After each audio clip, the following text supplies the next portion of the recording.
A década de 1990 trouxe uma reviravolta inesperada para a justiça americana. Após anos de aumento constante na taxa de homicídios, desde os anos de 1960, a maré finalmente começou a virar.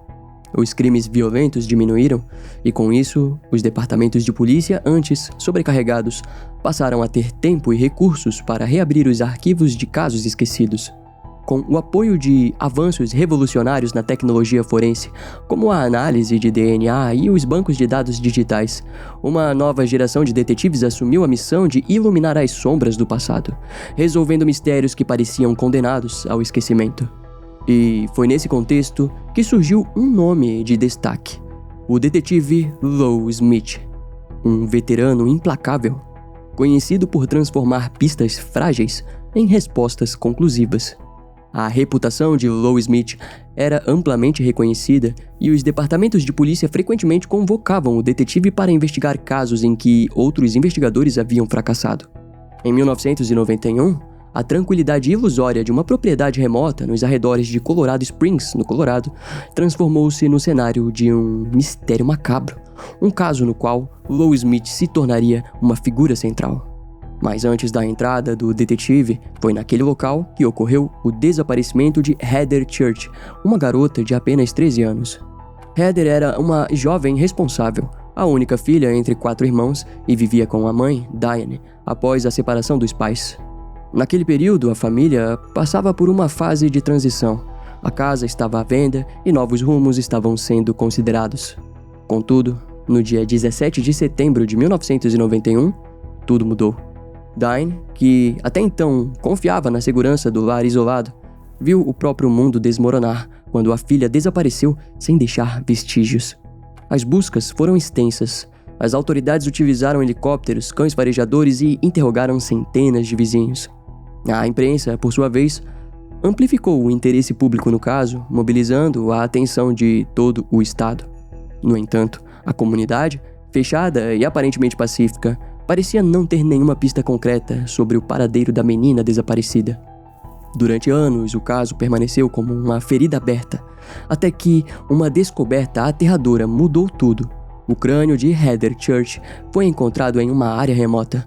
O mistério ganhou contornos ainda mais sombrios, reacendendo a pressão para que as autoridades identificassem o culpado e levassem justiça à família de Heather. Foi nesse momento que os investigadores decidiram convocar o renomado Lowe Smith, apostando que a habilidade quase sobrenatural do detetive para resolver crimes pudesse finalmente oferecer respostas concretas.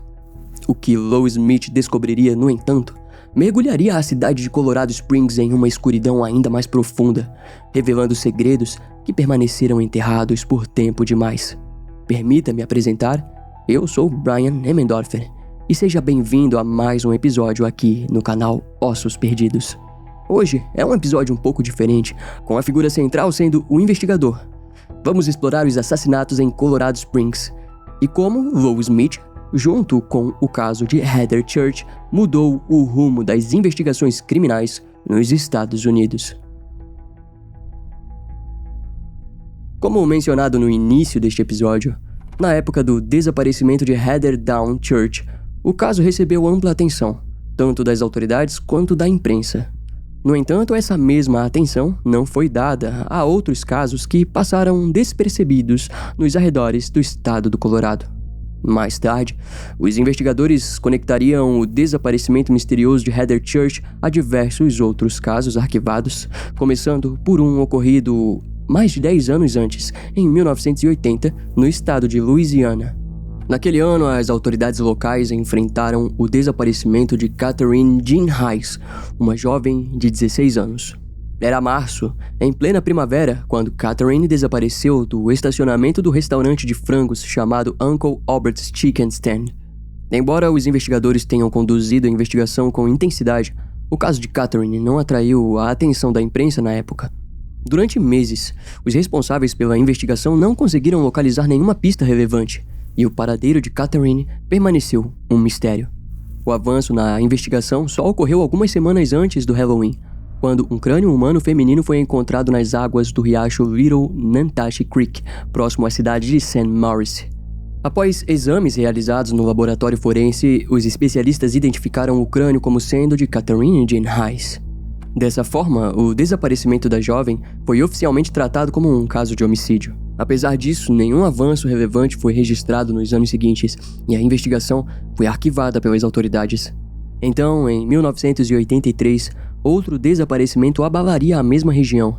Dessa vez, o desaparecimento de Faye Allen Self, uma mulher de 26 anos.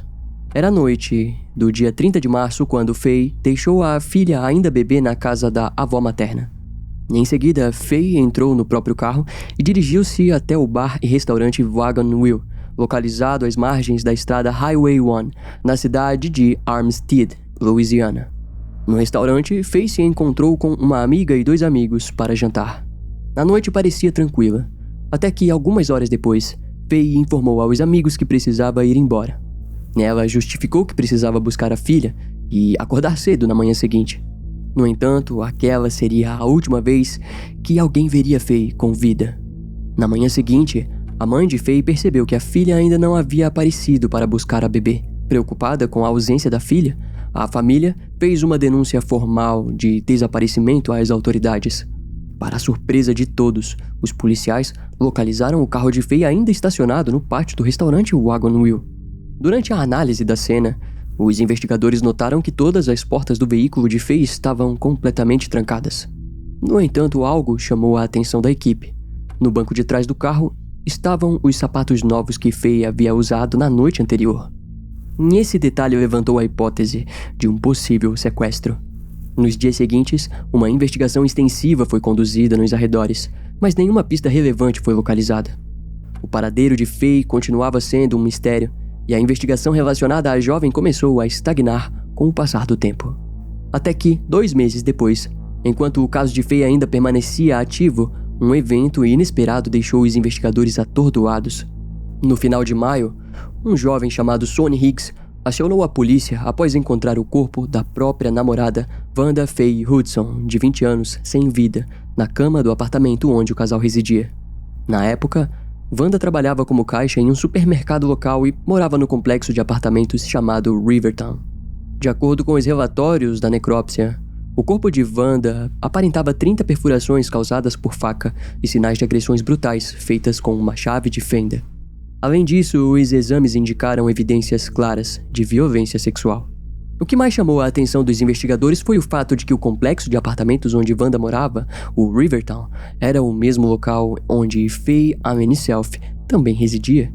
Para as autoridades, no entanto, essa informação parecia ser apenas uma infeliz coincidência. Afinal, não havia nenhum elemento que conectasse as 2 mulheres além do endereço, e aparentemente, Faye e Wanda sequer se conheciam. Ainda assim, a brutalidade do crime cometido contra Wanda foi tão chocante que a comunidade local se mobilizou e arrecadou cerca de $4.000 como recompensa por qualquer informação que levasse à prisão da pessoa responsável pelo homicídio. No entanto, assim como aconteceu com o caso de Faye, a investigação relacionada ao assassinato de Wanda esfriou com o tempo e acabou sendo arquivada pelas autoridades. Quase 1 ano depois, os jornais nacionais noticiaram uma descoberta macabra feita na rodovia 59, nas proximidades da cidade de Houston, no estado do Texas. As autoridades foram acionadas após restos mortais femininos desmembrados serem encontrados à beira da estrada. A vítima havia sido decapitada e teve as pernas decepadas. O tronco do corpo apresentava cerca de 25 perfurações por faca, além de outras 4 facadas localizadas na região genital. Os exames conduzidos pelo legista revelaram ainda sinais evidentes de espancamento e estrangulamento manual. Para identificar o corpo encontrado, a polícia solicitou a colaboração da comunidade, o que levou à descoberta da identidade da vítima, Nydia Mendonça, uma jovem de apenas 17 anos que trabalhava como dançarina de striptease. Nydia havia desaparecido há alguns dias, mas ninguém conseguiu fornecer informações relevantes sobre os últimos movimentos da jovem antes da morte. Tudo o que os investigadores possuíam eram amostras biológicas extraídas do corpo de Nydia e algumas peças de roupas ensanguentadas encontradas na cena do crime. A ausência de pistas e a falta de testemunhas oculares transformaram o assassinato de Nydia em mais um homicídio sem respostas para as autoridades do Texas. Para apoiar a situação, alguns meses depois outro corpo foi encontrado em circunstâncias igualmente bizarras e violentas, dessa vez na região de Flatonia, também no estado do Texas. A vítima foi identificada como Melody Ann Bush, uma mulher de 22 anos. Melody havia desaparecido poucos dias antes de ser encontrada brutalmente esfaqueada dentro de um bueiro. Curiosamente, os resultados da necrópsia revelaram que, embora o corpo de Melody apresentasse perfurações por faca, a causa da morte foi envenenamento agudo por acetona. A morte de Melody era peculiar, violenta e envolta em mistério. Diante da situação, os investigadores tentaram reconstruir a linha do tempo dos últimos passos de Melody antes da morte, mas não conseguiram localizar nenhuma evidência que levasse a um possível suspeito. Assim como nos outros casos, a ausência de pistas consistentes fez com que a investigação relacionada à morte de Melody estacionasse rapidamente. Nos anos seguintes, nenhum dos casos teve atualizações significativas. Além disso, nenhuma conexão ou comparação foi estabelecida entre os crimes. Todos foram tratados como homicídios violentos, aparentemente isolados. Até então, com poucas exceções, a maioria das vítimas era composta por jovens em situação de vulnerabilidade, muitas delas sem familiares ou amigos próximos que percebessem o desaparecimento com rapidez. Esse perfil de vítimas, no entanto, não era incomum. Casos semelhantes ocorriam entre centenas de homicídios registrados em todo o território dos Estados Unidos, e por isso não despertaram a atenção das jurisdições responsáveis pelas investigações. 3 anos se passaram, até que novos casos começaram a surgir, dessa vez na região de Colorado Springs, no estado do Colorado. O primeiro caso registrado foi o desaparecimento de Rocio Sheila Sperry, uma jovem de 15 anos. Na época, Rocio estava casada com o soldado de Fort Carson, Joseph Sperry, que havia viajado para visitar a própria filha na Flórida, levando consigo a filha do casal, uma bebê de apenas 3 meses. Embora estivessem distantes, Joseph e Rocio mantinham contato diário por telefone. Inclusive, no dia 10 de novembro de 1987, Rocio ligou para Joseph dizendo que o amava e que havia preparado uma surpresa para quando o marido voltasse para casa. Até então, tudo parecia dentro da normalidade. No entanto, ainda no mesmo dia, Joseph tentou retornar a ligação para Rocio, mas, estranhamente, ninguém atendeu o telefone da esposa. Nos dias seguintes, Joseph continuou tentando realizar várias chamadas, mas nenhuma delas foi atendida. Apesar da situação parecer incomum, Joseph não se preocupou de imediato e decidiu aproveitar os 4 dias restantes da viagem à Flórida. Joseph esperava encontrar Rocio no dia do próprio retorno, já que haviam combinado que a esposa iria buscá-lo no aeroporto. No entanto, para o horror de Joseph, esse reencontro jamais aconteceu. Imediatamente, Joseph dirigiu-se ao departamento de polícia do Colorado Springs para registrar o desaparecimento da jovem esposa. Ao analisarem as circunstâncias relatadas por Joseph, os investigadores levantaram a hipótese de que Rocio poderia ter fugido, abandonando o marido. Essa possibilidade ganhou força com o desaparecimento do carro da jovem e da televisão que o casal havia adquirido recentemente. Joseph recusou-se a aceitar essa teoria, afirmando com convicção que Rocio jamais tomaria esse tipo de atitude. Além disso, Joseph relatou aos investigadores que havia encontrado vidro quebrado e manchas de sangue no interior do apartamento em que o casal vivia. Diante disso, os peritos analisaram o local e notaram que todos os pertences pessoais de Rocio continuavam no apartamento. Mesmo assim, tanto o vidro estilhaçado quanto o sangue encontrado não eram consideradas provas suficientes para descartar completamente a hipótese de fuga. Afinal, Rocio poderia ter deixado para trás as roupas e objetos pessoais por planejar adquirir novos itens em outra cidade. Com o passar do tempo, porém, os investigadores começaram a reconsiderar essa hipótese, e isso trouxe à tona uma nova perspectiva que colocava Joseph como principal suspeito do desaparecimento da esposa. A desconfiança aumentou diante do fato de Joseph não ter como comprovar que Rocio havia desaparecido antes do retorno do marido à cidade de Colorado Springs. A partir desse ponto, a vida de Joseph se transformou em um verdadeiro inferno, marcado pela constante pressão exercida pelas autoridades locais. Essa situação só começou a se aliviar quando o carro de Rocio foi finalmente localizado em um estacionamento ao norte da residência do casal. O veículo estava trancado, sendo necessário acionar um chaveiro para realizar a abertura da porta. No interior do carro, os investigadores encontraram manchas de graxa no lado correspondente ao banco do motorista. Segundo Joseph, a quilometragem registrada no painel do carro indicava que o veículo havia percorrido cerca de 500 quilômetros desde a última vez em que Rocio utilizou o automóvel. Além disso, Joseph percebeu a ausência de uma maleta marrom que costumava permanecer guardada dentro do carro da esposa. Com a descoberta do veículo e o desaparecimento de Rocio, os investigadores passaram a considerar seriamente a possibilidade de um sequestro. No entanto, mesmo com a intensificação da investigação, nenhuma pista significativa foi encontrada nos meses seguintes. Frustrado com a falta de avanços por parte das autoridades, Joseph então decidiu iniciar sua própria investigação. A primeira hipótese levantada por Joseph foi a de que Rossio poderia ter sido sequestrada por um cafetão e estivesse sendo forçada a trabalhar como prostituta. Para seguir essa linha de pensamento, Joseph passou a visitar zonas conhecidas por prostituição na esperança de encontrar alguma pista sobre o paradeiro dela. No entanto, nenhuma evidência sustentava essa possibilidade. Joseph continuou em busca de respostas, mas com o passar dos dias, a esperança de reencontrar Rossio foi sendo destruída lentamente. Com o tempo, Joseph mergulhou em um estado de depressão profunda e passou a enfrentar dificuldades para retomar a própria vida. O sofrimento mental levou Joseph a perder a guarda da filha e, em seguida, a desenvolver um vício em heroína. Enquanto isso, as autoridades optaram por manter o nome de Joseph na lista de suspeitos pelo desaparecimento da esposa. No fim das contas, o caso do desaparecimento de Rossio terminou da mesma forma que tantos outros, arquivado pelas autoridades. Alguns anos mais tarde, por volta de 1991, o desaparecimento de Heather Dawn Church, uma adolescente de 13 anos, abalaria a comunidade de Colorado Springs. Era dia 17 de setembro quando Diane, mãe de Heather, deixou a filha mais velha em casa para levar os filhos mais novos a uma reunião de escoteiros realizada na igreja Mormon da comunidade local. Heather não ficou completamente sozinha. A jovem permaneceu em casa para cuidar do irmão mais novo, uma criança de apenas 5 anos. Por volta das 8h30 da noite, Diane, como mãe divorciada que não podia contar com o apoio de um marido para ajudar na proteção do lar, ligou para casa a fim de verificar se tudo estava em ordem. Heather atendeu ao telefone e Diane aproveitou a ligação para perguntar se a filha havia se lembrado de fechar a janela do quarto principal, uma janela que Diane havia notado aberta antes de sair de casa. Heather respondeu que sim, que iria fechar a janela do quarto. Algum tempo depois, Diane retornou para casa com os filhos e, ao se aproximar da residência, percebeu que a casa estava completamente às escuras, o que imediatamente lhe pareceu estranho. Assim que entrou, Diane chamou por sua filha, mas não obteve nenhuma resposta de Heather. Preocupada, Diane procurou por todos os cômodos da casa e, para seu horror, não encontrou nenhum sinal da filha Heather. Imediatamente, Diane começou a ligar para vizinhos, familiares e amigos na esperança de que a filha tivesse ido até a casa de alguém próximo. Ela também telefonou para o ex-marido, Mike, mas o pai de Heather também não tinha nenhuma informação sobre o paradeiro da menina.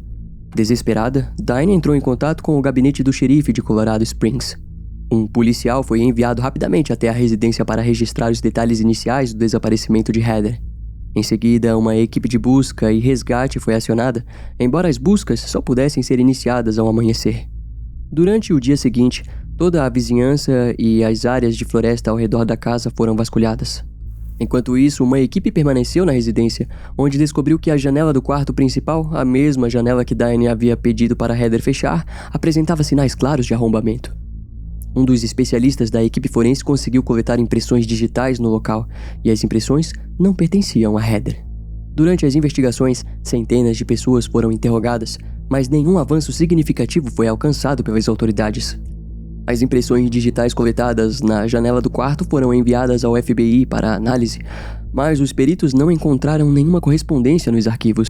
Isso indicava que a pessoa responsável provavelmente não possuía um histórico criminal registrado nas bases de dados da Polícia Federal. Além disso, naquela época, os procedimentos para a identificação de impressões digitais eram lentos, limitados e rudimentares. As chances de obter resultados positivos em casos como o de Heather eram extremamente baixas. Com o passar dos meses, nenhuma nova descoberta foi feita, e embora a imprensa continuasse a cobrir o desaparecimento misterioso de Heather, nenhuma pista concreta surgiu. Até que, 2 anos depois, um campista que também trabalhava como coletor de sucata caminhava pela região da estrada Rampart Range quando, em uma ravina, encontrou restos mortais humanos. A polícia foi acionada e conseguiu recuperar um crânio humano, identificado como feminino e relativamente bem preservado. E em pouco tempo, por meio de análises odontológicas, os legistas confirmaram que os restos pertenciam a Heather Dawn Church. A causa da morte foi listada como traumatismo craniano causado por força bruta. A descoberta trouxe ainda mais visibilidade ao caso, aumentando a pressão pública por respostas concretas. No entanto, mesmo com o crescente interesse da mídia, nenhum progresso real foi feito pelas autoridades nas investigações. 2 anos se passaram, até que, na época, o recém-eleito xerife do condado de El Paso, John Anderson, decidiu reunir novas forças para tentar solucionar o caso envolvendo Heather Down Church. Para isso, John entrou em contato com o renomado investigador e capitão da força de detetives do condado, Lou Smith. No passado, John havia recebido treinamento diretamente do próprio Lou e nutria um profundo respeito pelo antigo mentor. Segundo o xerife John Anderson, Lou Smith possuía um método considerado infalível. O detetive permitia que as evidências conduzissem o caminho da investigação, sem se prender às teorias e jamais tentando forçar os fatos a se encaixarem em uma hipótese pessoal. John apresentou o caso de Heather a Lou e garantiu ao detetive total liberdade para liderar a nova investigação. Naquele momento de sua carreira, Lou Smith não era apenas um investigador experiente, era talvez o melhor profissional que o estado do Colorado já havia conhecido. Lou Smith aceitou a proposta e começou a analisar cuidadosamente todos os arquivos relacionados ao desaparecimento e à morte de Heather Down Church. Sem que ninguém imaginasse, aquele momento marcaria o início da primeira unidade de casos arquivados da cidade de Colorado Springs. Os primeiros passos em direção à justiça estavam finalmente sendo dados. O desaparecimento de Heather Down Church deixava de ser apenas mais um caso arquivado e passava a ser tratado como um homicídio violento que agora recebia a atenção e o empenho necessário para encontrar o verdadeiro responsável. A descoberta do crânio de Heather Down Church trouxe mais perguntas do que respostas, reacendendo a urgência em solucionar o mistério que cercava a morte da adolescente. Mas então, quem era o homem convocado para liderar essa investigação? Antes de se tornar um dos investigadores mais respeitados do Colorado, Lou Smith enfrentou diversos desafios pessoais e profissionais que moldaram tanto sua determinação quanto sua habilidade única de interpretar evidências de maneira precisa. Inicialmente, Lou tentou seguir carreira como empresário e chegou a fundar vários negócios próprios. No entanto, todas essas iniciativas acabaram fracassando. Diante dos insucessos profissionais, Lou não sabia qual rumo tomar, mas sendo um homem profundamente devoto, decidiu fazer uma oração a Deus em busca de uma resposta sobre o propósito da sua vida. Essa resposta surgiu pouco tempo depois, quando um de seus primos sugeriu que Lou se candidatasse a uma vaga no Departamento de Polícia de Colorado Springs. Na época, o primo de Lou já havia trabalhado como policial no departamento e acreditava que o parente tinha o perfil ideal para se destacar na área de segurança pública. Acreditando que aquela era a resposta divina que tanto procurava, Lou se candidatou à vaga e passou a realizar os testes exigidos para o ingresso. Curiosamente, durante uma das etapas do processo seletivo, Lou foi informado de que sua altura estava alguns centímetros abaixo do mínimo exigido para o cargo de policial. Frustrado com a situação, Lou recebeu uma sugestão inusitada vinda do próprio primo, permitir que fosse atingido na cabeça com um cacetete, causando um leve inchaço que poderia ajudá-lo a alcançar a altura mínima necessária. A ideia, por mais improvável que parecesse, foi colocada em prática. E no dia seguinte, Lou repetiu o teste da medição. Devido ao inchaço provocado no crânio, Lou conseguiu alcançar os centímetros faltantes e assim foi aceito oficialmente no Departamento de Polícia de Colorado Springs. Inacreditável. Após ingressar na corporação, Lou passou a trabalhar em diversos casos importantes. No entanto, em um primeiro momento ele nunca assumiu a liderança de nenhuma investigação criminal. Esse cenário começou a mudar em 1975. Poucos anos após sua entrada no departamento, quando Lou recebeu a primeira oportunidade real de promoção ao participar da investigação de um caso de homicídio. O crime ocorreu no dia 1º de julho de 1975 e envolveu um assalto à mão armada cometido por 4 homens no restaurante Red Lobster, localizado na Avenida South Academy, na cidade de Colorado Springs. Durante a ação criminosa, os 4 assaltantes não conseguiram concluir o roubo e acabaram fugindo do estabelecimento sem levar nenhuma quantia em dinheiro. No entanto, enquanto escapavam, os criminosos se depararam com Karen Grammer, uma funcionária do restaurante de apenas 18 anos que aguardava o namorado do lado de fora do local. Acreditando que Karen poderia identificar os rostos dos criminosos, os assaltantes decidiram sequestrar a jovem funcionária do restaurante.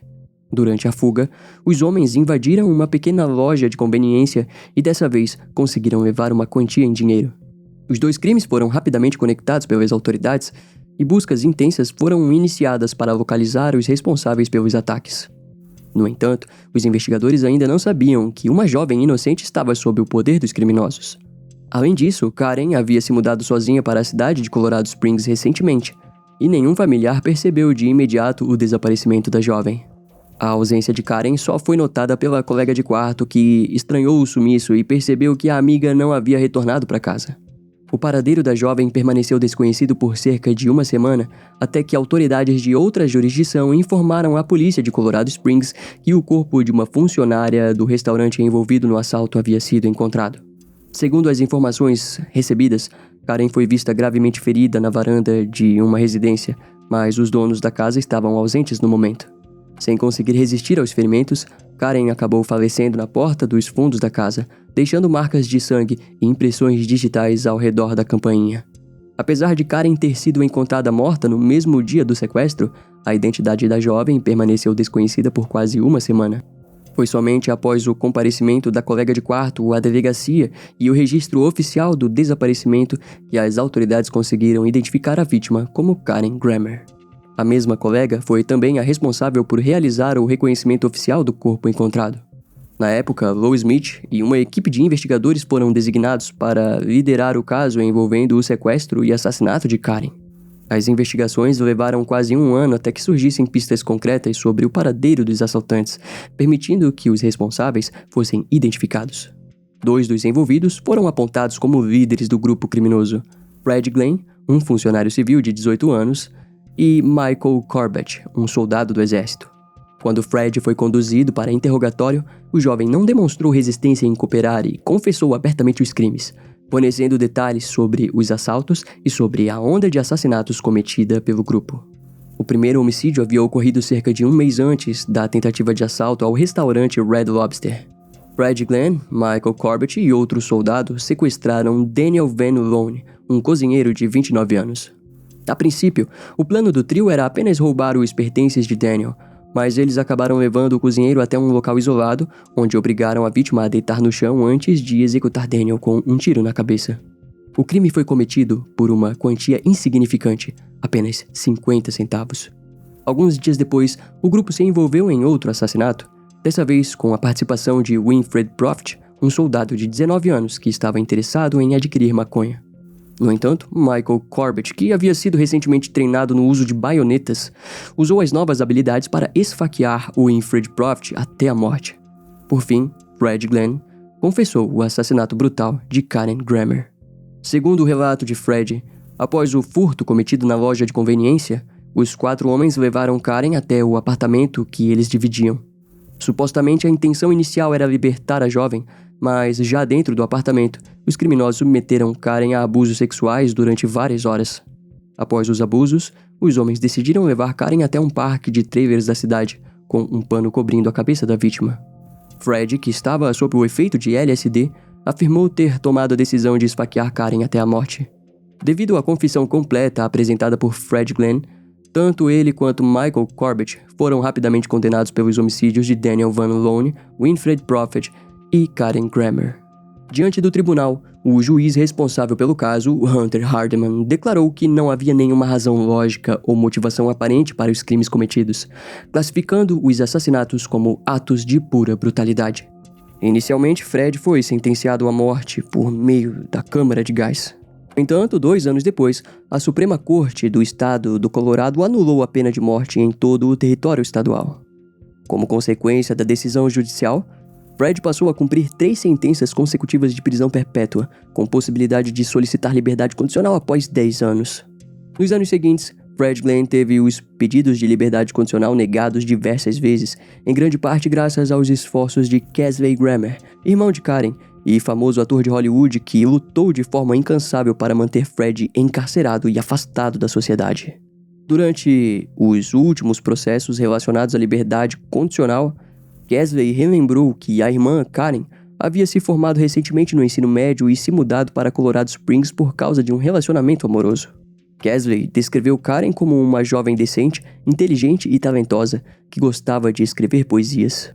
O ator afirmou que a morte da irmã destruiu completamente a estrutura de sua família e que a possibilidade de ver Fred em liberdade representava uma fonte constante de sofrimento para todos os envolvidos. Em resposta, Fred pediu desculpas pela participação nos crimes e declarou estar profundamente arrependido por tudo que havia feito. Apesar disso, Casley declarou que, embora acreditasse na sinceridade do arrependimento de Fred, o criminoso jamais deveria ter a oportunidade de sair da prisão. Atualmente, Fred Glenn continua detido, cumprindo pena em regime fechado. Já o cúmplice, Michael Corbett, permaneceu preso até falecer de causas naturais em 2019. Esse caso marcou profundamente a trajetória de Lou Smith por muitos anos, até que o desaparecimento de Heather Downchurch recolocou o nome do detetive em evidência. Na época do desaparecimento da adolescente, Lou Smith não participou diretamente das buscas iniciais. No entanto, anos depois, quando o cadáver da jovem foi finalmente encontrado, Lou foi convocado pelas autoridades para ajudar na investigação, devido à sua reputação e competência como investigador. Após receber autorização para liderar a equipe de investigadores, Lou Smith iniciou a reconstrução completa do caso envolvendo Heather Downchurch. O detetive elaborou uma linha do tempo minuciosa e revisitou cada pista ou evidência que pudesse ter sido negligenciada pelas investigações anteriores. Lou entrevistou todas as pessoas que viviam nas proximidades da casa da família Church e também analisou crimes de menor gravidade que ocorreram na mesma época, buscando padrões ou conexões. Além disso, verificou cuidadosamente cada um dos álibis fornecidos pelas principais pessoas entrevistadas ao longo da investigação. O trabalho era meticuloso e exigia tempo, características ideais para alguém com a experiência e a paciência de Lou Smith. Durante uma conversa com os especialistas do laboratório forense do condado, surgiu a proposta de isolar uma das impressões digitais coletadas na cena do crime para submetê-la a uma nova análise. Lou acreditava que, ao descobrir a origem daquela impressão digital específica, seria possível identificar o autor do crime por meio de uma prisão anterior registrada em outro estado. Com essa estratégia em mente, Lou solicitou que os investigadores de sua equipe enviassem a impressão digital a mais de 50 jurisdições, quase alcançando a marca de 100 envios. Esse processo levou aproximadamente 2 meses, mas finalmente uma resposta promissora veio de Louisiana. As impressões digitais coletadas na casa de Heather eram compatíveis com as digitais de um homem anteriormente condenado por roubo de veículo. O suspeito foi identificado como Robert Charles Brown, residente da cidade de Colorado Springs. Com essa informação em mãos, Lou Smith percebeu um detalhe curioso. O nome de Robert constava na lista de pessoas que deveriam ter sido interrogadas durante as investigações iniciais. No entanto, os investigadores nunca conseguiram localizá-lo em casa. Curiosamente, a residência de Robert Charles Brown ficava a menos de 1 quilômetro da casa da família Church. Quando os policiais foram até o local e conduziram Robert sob custódia, o suspeito negou qualquer envolvimento com o assassinato de Heather. Durante o interrogatório, Lou perguntou se Robert já havia realizado algum tipo de serviço ou reparo na casa da família Church, mas o homem negou qualquer relação com o imóvel. Ao ser informado de que uma de suas impressões digitais havia sido encontrada na janela da residência da vítima, Robert solicitou que as próprias digitais fossem recolhidas novamente para fins de comparação. A confiança demonstrada por Robert era ao mesmo tempo assustadora e desconcertante. No entanto, os novos testes confirmaram o resultado anterior. As impressões digitais encontradas na casa de Heather pertenciam sem dúvidas a Robert Charles Brown. Mesmo diante da confirmação, o suspeito continuou a afirmar que era inocente. Lou Smith e os demais investigadores ficaram apreensivos, pois não sabiam se as provas disponíveis seriam suficientes para garantir uma condenação em julgamento.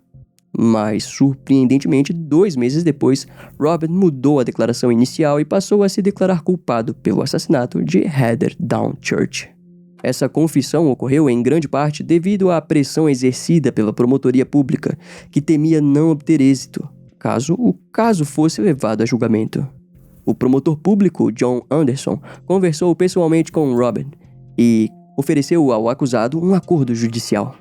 Caso Robert se declarasse culpado pelo assassinato de Heather, a promotoria se comprometeria a não buscar a pena de morte e retiraria as acusações adicionais relacionadas ao caso. Robert aceitou o acordo e em sua confissão explicou que entrou na casa da família Church pela janela, mas acabou se deparando com Heather no interior da residência. Segundo o próprio Robert, no momento em que viu a adolescente, ele se lançou sobre a jovem e a estrangulou. Sem saber como proceder após o assassinato, o homem decidiu levar o corpo da vítima até uma região isolada onde abandonou os restos mortais. Com essa confissão e o acordo firmado, em março de 1995, o tribunal sentenciou Robert Charles Brown à prisão perpétua pelo homicídio de Heather Downchurch, encerrando oficialmente o caso, aparentemente com um desfecho considerado satisfatório por todos os envolvidos. No entanto, Lou Smith ficou intrigado com a confissão apresentada por Robert.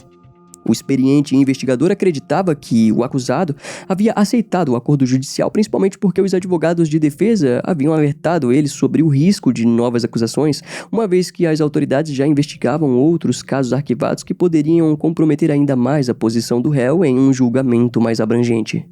Com a admissão formal de culpa no caso de Heather, os investigadores passaram a ter poucas justificativas legais para continuar explorando outras ocorrências arquivadas, especialmente aquelas fora da jurisdição original da equipe de Lou Smith. No entanto, pouco tempo depois, Robert Charles Brown voltaria a surpreender a todos, iniciando uma série de confissões perturbadoras que revelariam um rastro ainda maior de violência. Assim como muitos criminosos violentos, Robert Charles Brown nasceu em uma família instável na zona rural do estado de Louisiana durante a década de 1950.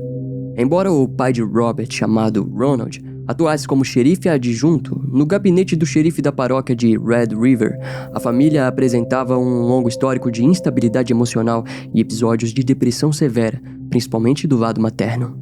A mãe de Robert, Buela, carregava os traumas relacionados à morte do próprio pai, que também era avô de Robert, um homem que foi encontrado afogado dentro de uma cisterna, com uma corrente pesada enrolada ao redor do pescoço em um aparente caso de suicídio.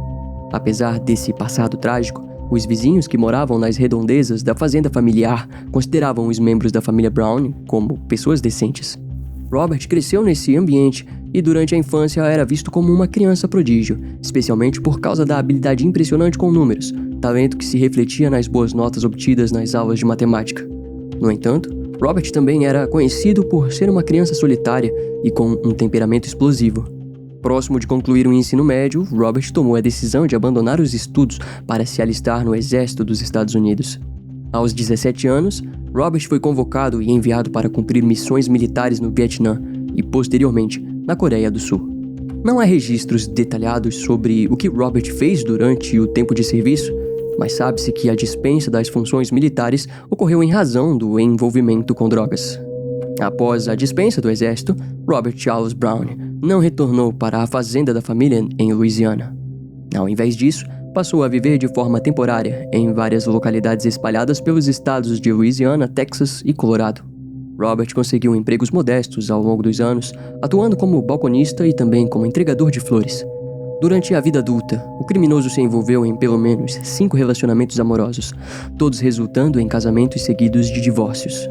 Os investigadores perceberam que todas as ex-esposas de Robert compartilhavam características físicas semelhantes. Eram mulheres pequenas, magras e com aparência frágil e vulnerável. Durante o segundo casamento, com uma mulher de origem vietnamita, Robert teve um filho que recebeu o nome de Thomas.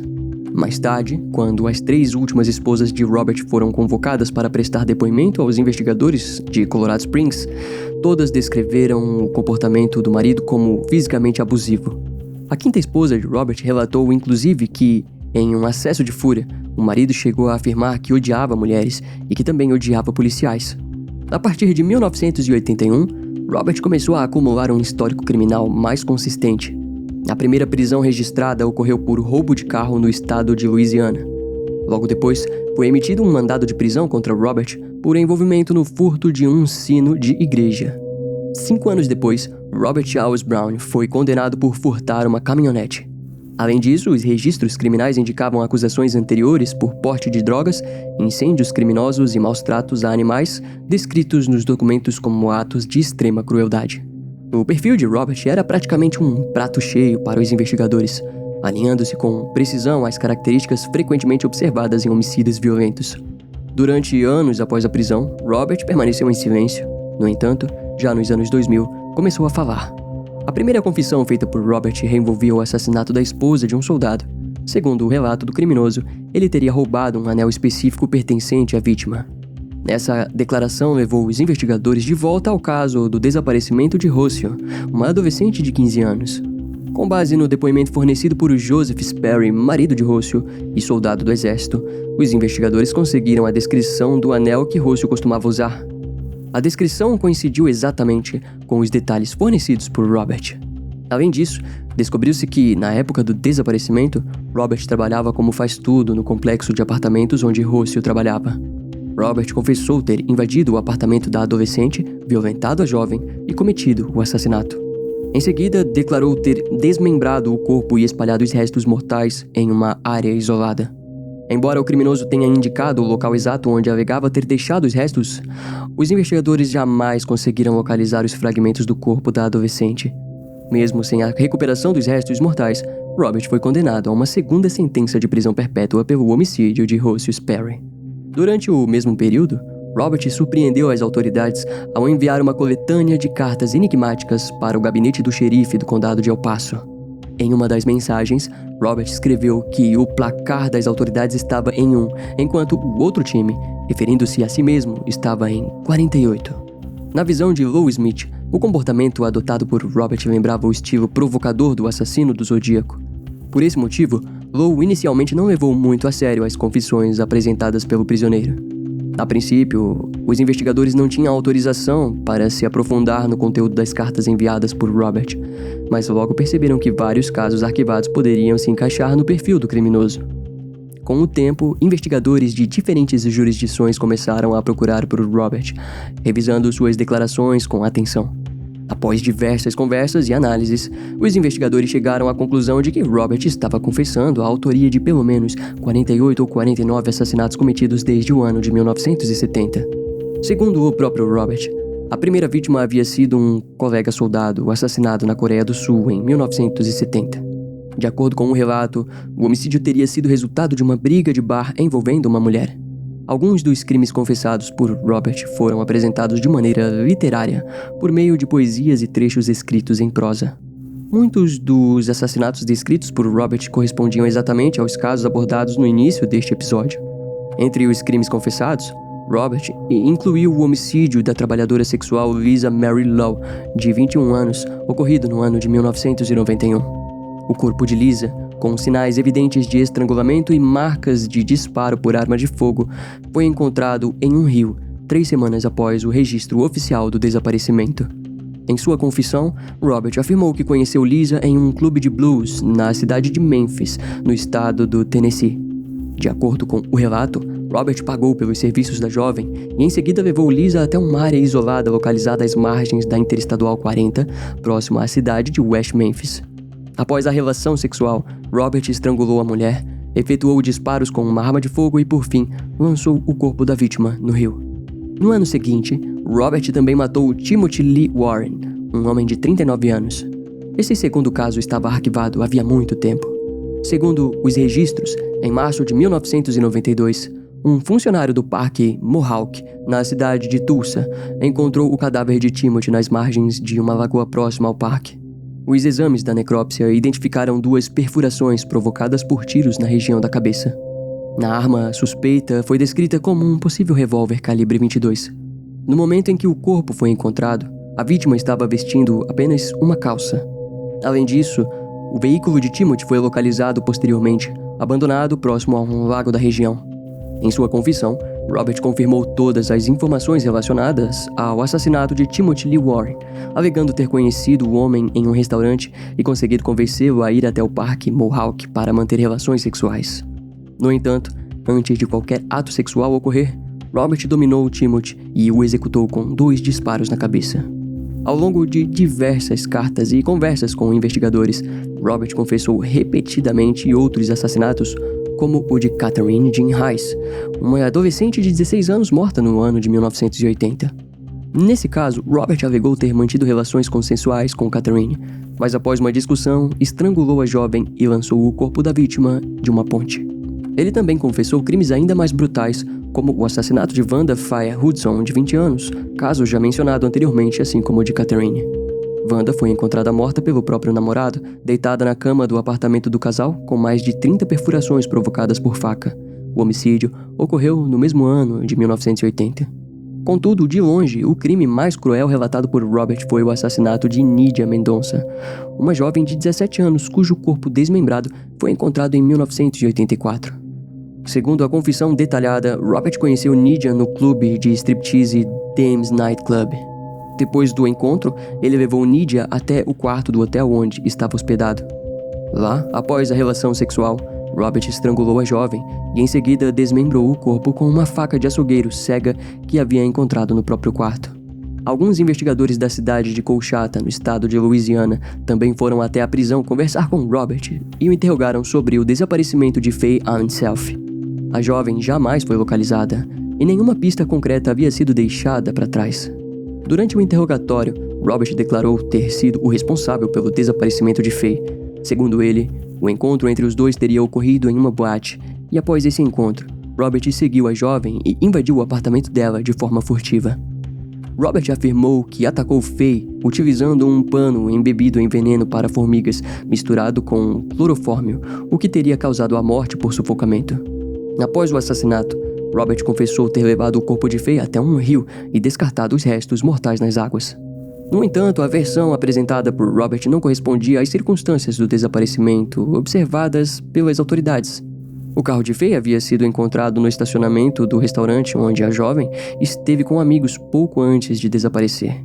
Apesar dessa incongruência entre a versão do criminoso e os fatos conhecidos, os investigadores não puderam ignorar o fato de que Robert trabalhava no mesmo complexo de apartamentos onde Faye residia, que curiosamente também era o local onde vivia Wanda Faye Hudson, outra vítima de assassinato. Esse detalhe levantou a possibilidade de que Robert pudesse ser o responsável por ambos os crimes, ou mesmo estivesse assumindo a autoria por razões ainda desconhecidas. Em diversas confissões, Robert demonstrava uma postura de julgamento moral em relação às próprias vítimas, descrevendo várias dessas mulheres como pessoas de baixo valor moral. Segundo o criminoso, muitas das mulheres assassinadas por ele estavam em relacionamentos estáveis, mas ainda assim teriam flertado com ele em locais públicos. Ao ser questionado sobre a forma como planejava os homicídios, Robert afirmou que a maioria dos assassinatos cometidos por ele foi resultado de oportunidades que surgiram repentinamente. Ele explicou que costumava encontrar as vítimas em ambientes como motéis, clubes e bares, e que usava da sedução para levá-las até locais isolados, onde então realizava os assassinatos. Os métodos utilizados por Robert variavam. O criminoso usava estrangulamento, armas de fogo, facas, picadores de gelo e até chaves de fenda para executar os homicídios. Algumas vítimas também foram empurradas de locais elevados, como penhascos.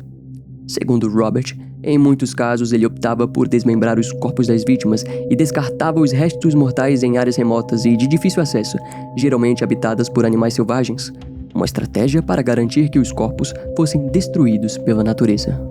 Em suas declarações, Robert afirmou ter assassinado 17 pessoas em Louisiana, 9 no Colorado, 7 no Texas, 5 no Arkansas, 3 no Mississippi, 2 na Califórnia, 2 no Novo México, 2 em Oklahoma e uma única vítima no estado de Washington.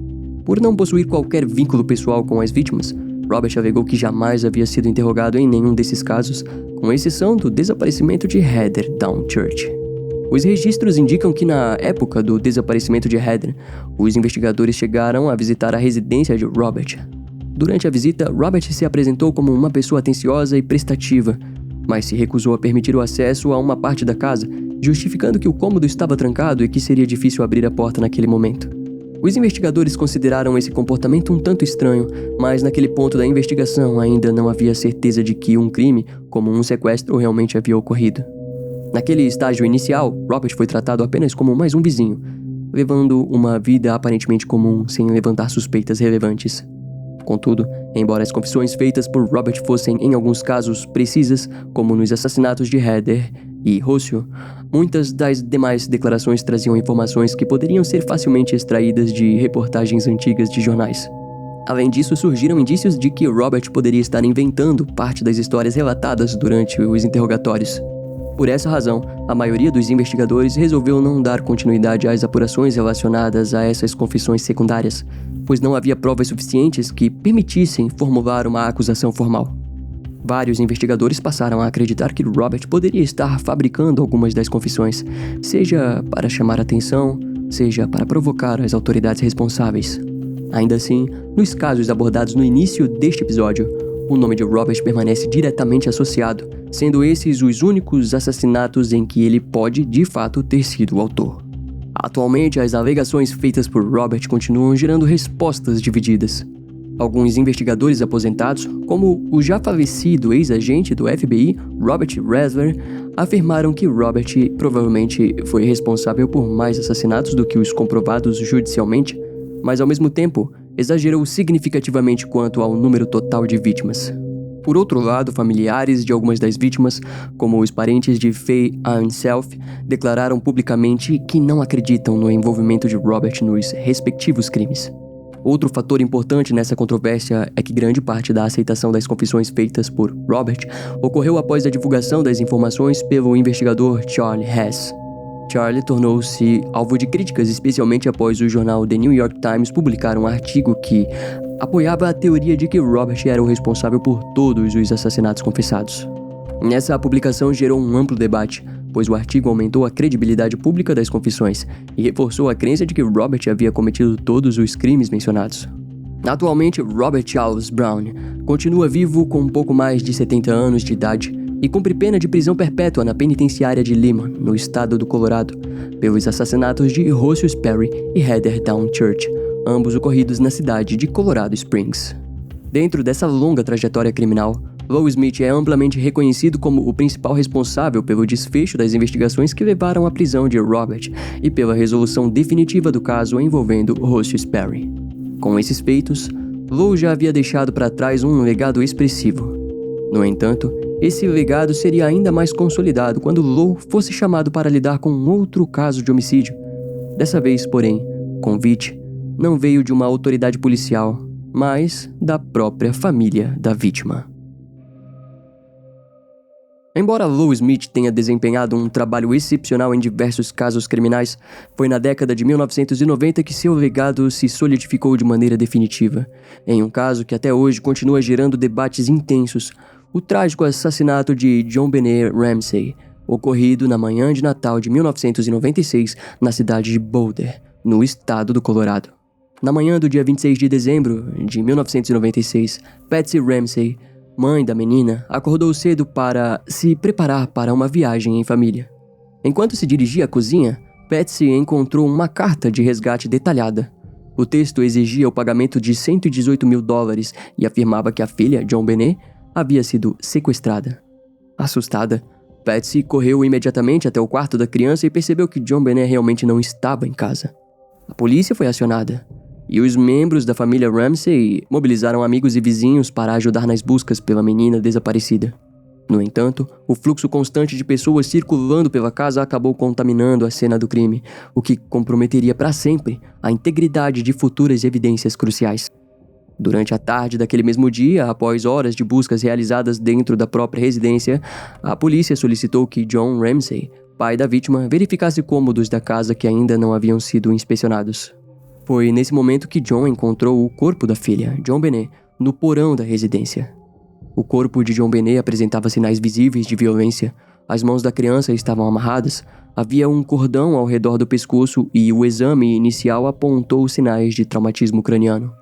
A descoberta do corpo intensificou as suspeitas contra os próprios pais, que passaram a ser o foco central das investigações. A carta de resgate, supostamente escrita com papel e caneta encontrados dentro da própria casa, levantou ainda mais dúvidas sobre a versão apresentada pelos pais, sugerindo que o sequestro poderia ter sido forjado.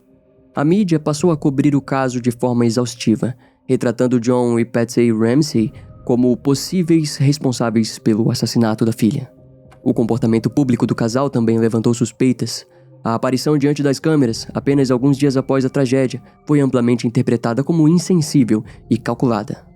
Além disso, a atuação do advogado e do porta-voz contratados pela família transmitia a impressão de que a principal preocupação dos Ramsay era proteger a reputação pública da família e não cooperar com as autoridades de forma plena. Desde o início, a investigação enfrentou obstáculos monumentais.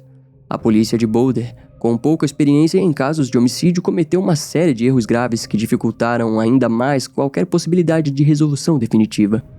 Entre as falhas mais criticadas estavam a má preservação da cena do crime e a coleta inadequada de vestígios físicos que poderiam ter revelado a identidade do autor.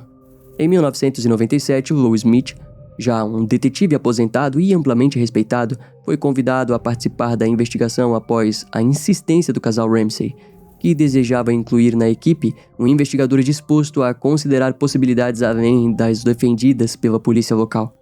Recomendado por sua habilidade em resolver casos complexos e por sua abordagem meticulosa, Lou trouxe um novo fôlego à investigação sobre a morte de John Benet Ramsay.